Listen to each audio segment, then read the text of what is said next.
Is the American Republic under threat?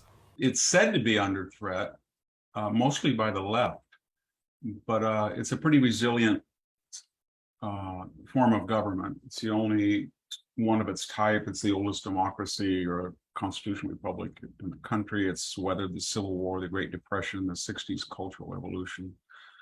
The problem we're having right now is that it is not working for the left.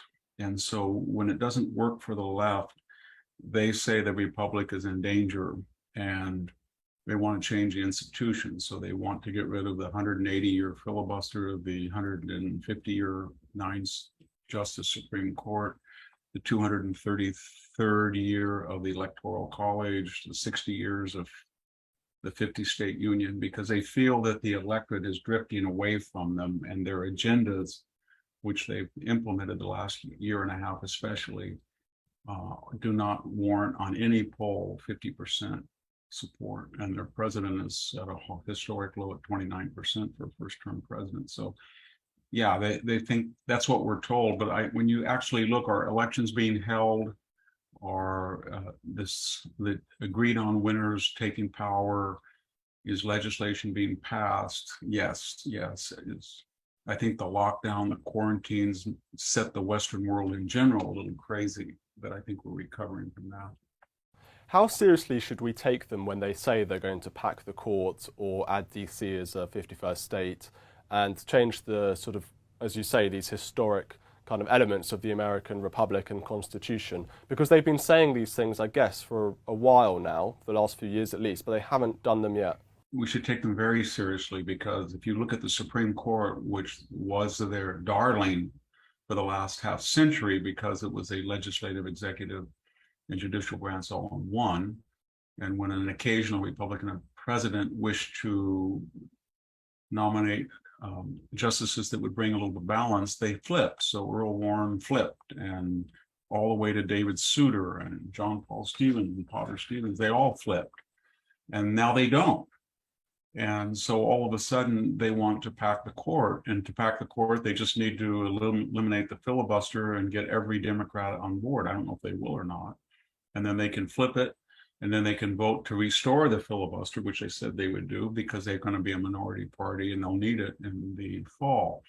I never in my lifetime, I don't think any of you foreign observers thought that mobs would congregate around the homes of Supreme Court justices as they have in the case of Gorsuch and Thomas and others, and especially Kavanaugh, and then intimidate them when that's a federal offense and Merrick Garland, district attorney, is not prosecuted. We never thought that Joe Biden would go overseas and attack the legitimacy of the court in front of his Spanish host.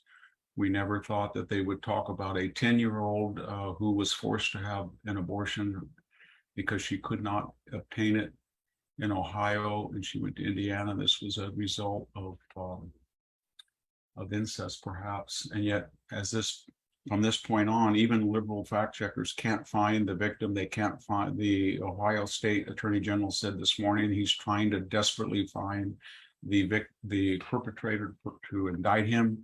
We have no information at all. I never thought that you would leak a confidential memo of a preliminary ruling, which is a felony, which the court did. And this is all in the context that the Biden revolutionary sort of government approves of this. They don't say, the Transportation Secretary Pete Buttigieg said he had no problem with swarming Justice Kavanaugh as he ate dinner at a restaurant. And of course, we know it's asymmetrical. If the Republicans were going to the home of Sonia Sotomayor, or they were leaking documents, or they were threatening to change the size of the court that's been there since, I think, 1860. The left would be furious. But it's all predicated on the notion, as we all know from history, modern and ancient, that the left feels that it's morally and intellectually superior, and therefore those exalted ends can justify almost any means to obtain them. Do you think that there are exaggerations on social media and in the traditional press in terms of the threat to democracy? And whether you're talking about January 6th, which, by the way, is what they would say, to play devil's advocate, they would say, well, you mentioned about the mob surrounding Kavanaugh. What about the mob that went to inside the Capitol Yes, building? I think you're right. When you look at that empirically, everybody condemns a bunch of buffoonish demonstrators that broke into the House chambers and desecrated. We all want them to be prosecuted. But at that point, we should have a disinterested body of inquiry. And everybody thought that we would have a committee and they would look at this period in American history where we're assaulting federal property, i.e., let's look at the Capitol riot on January 6th. Let's look at the riot on May 31st, 2020 that burned the Episcopal Historic Church, tried to spill over from Lafayette Square and storm the White House grounds, which sent the President of the United States into a bunker. And the Secret Service were out, man, let's look at a federal courthouse burned in Portland with impunity.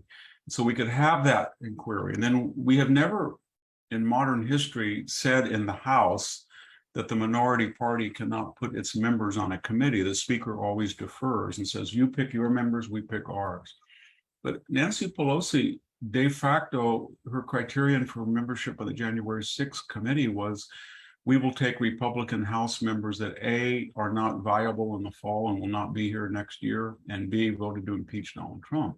That left only 2 or 3 people, and the others were disqualified. So there is no cross-examination. There's no special counsel that presents a report. There's just a one-sided barrage, and it's intended, to make Donald Trump inert.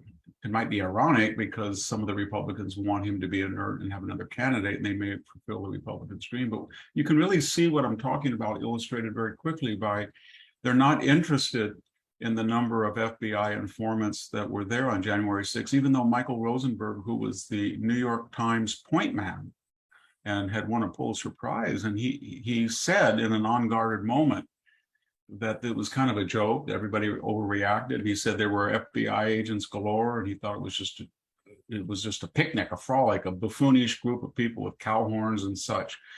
We've never, I don't know why we withheld the name of Officer Byrd, who shot lethally Ashley Babbitt, a 105-pound person who committed a misdemeanor by going through an already broken window.